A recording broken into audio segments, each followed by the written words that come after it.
A fundação não está relacionada com a técnica de parede que vai em cima. A fundação está relacionada com a resistência do seu subsolo versus peso das paredes. Claro que a taipa de pilão e o hiperadobe tem mais peso porque tem mais volume de terra, porque são paredes mais largas.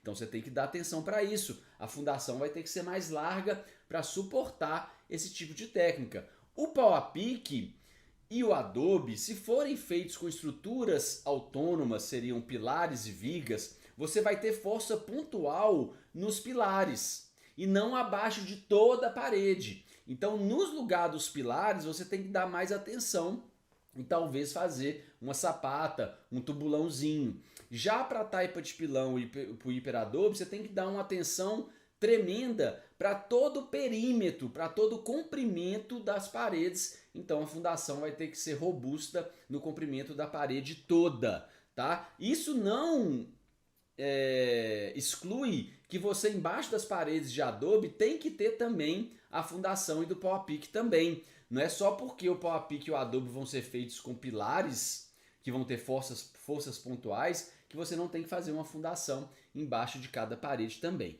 Mas o que determina o tipo de fundação é a resistência do subsolo e o peso das paredes e também esse fator de se a parede for de vedação e não for estrutural, ela vai ter pilares. Então o pilar vai ter uma viga em cima que vai descarregar a força no pilar e o pilar vai ter mais força sendo realizada naquele ponto do pilar. Então você tem que fazer uma fundação mais robusta na base de cada pilar quando a sua parede não é estrutural de vedação. Flávio, e quando é adobe de estrutural? Então o adobe estrutural você tem que lidar assim como a taipa de pilão e hiperadobe, que embaixo do perímetro de todas as paredes tem que ter uma fundação robusta. Qual tipo?